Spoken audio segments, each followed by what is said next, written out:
From Washington, this is VOA News.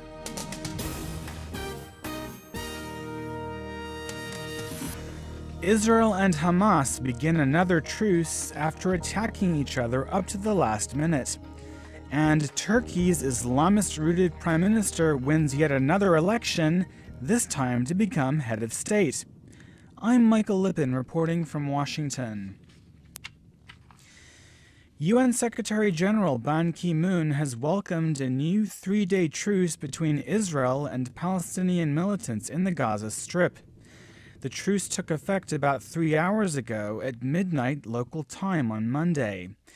It is the latest in a series of short-term ceasefires in more than a month of cross-border attacks carried out by Israel and Hamas militants who control Gaza.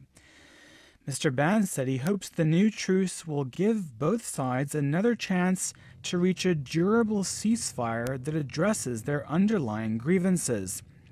If quiet prevails in the coming hours, Israeli and Palestinian negotiators are expected to renew talks in Cairo with Egyptian truce mediators.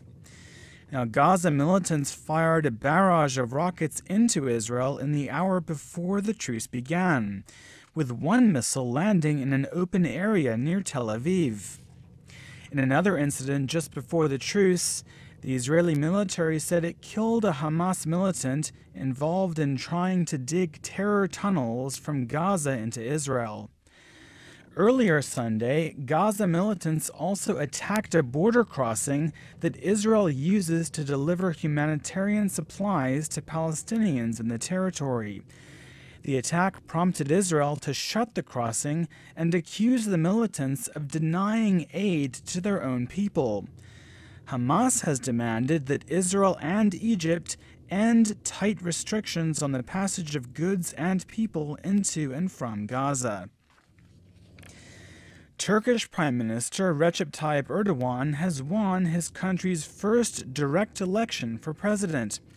With almost all of the votes counted, authorities said he got 52% of the vote on Sunday, avoiding the need for a runoff and extending his decade-long domination of Turkish politics. Dorian Jones has more from Istanbul. In Istanbul, supporters of Prime Minister Recep Tayyip Erdogan started celebrating his presidential victory ahead of the official declaration. Speaking in Istanbul's tough working-class Kasımpaşa neighborhood where he grew up, Mr. Erdogan described his victory as an important step for the country. Daha ileri bir demokrasi. He said, as long as this life is under my skin, we will continue to serve our nation and homeland. We will work harder that a more progressive democracy and peace will reign in this country. Mr. Erdogan campaigned on his 12-year record as Prime Minister, in which he has transformed Turkey from one of Europe's weakest economies to a regional powerhouse. The Prime Minister's chief rival, Ekmelettin İhsanoğlu, joint candidate of the two main opposition parties, says the election was unfair. Bunları söyledim. 30 gün kafi bir gün değildi. He said it was an unfair contest between unequal powers and uneven opportunities. Dorian Jones of VOA News, Istanbul. Iraqi Kurdish fighters known as Peshmerga say they have regained control of a district near their regional capital, Erbil, in a battle with Sunni militants who call themselves the Islamic State. Speaking to VOA's Kurdish service on Sunday, a Peshmerga fighter said his forces repelled an Islamic State attack on the Makmur district. He said residents were going back to their homes and predicted that everyone who fled will return.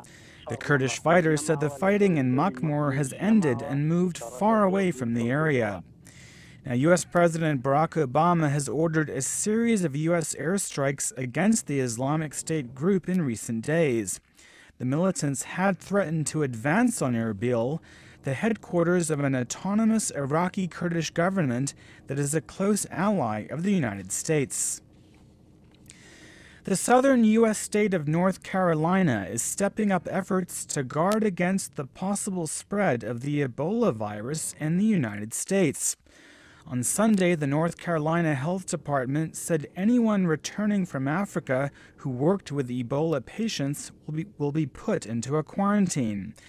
2 missionaries from North Carolina-based aid organizations recently contracted the virus while working at a clinic in Liberia with infected patients.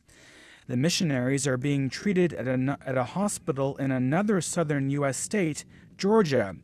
The current Ebola outbreak in West Africa is spreading at such a fast rate, experts think it will infect more people than all previous outbreaks combined. That's the latest world news from VOA.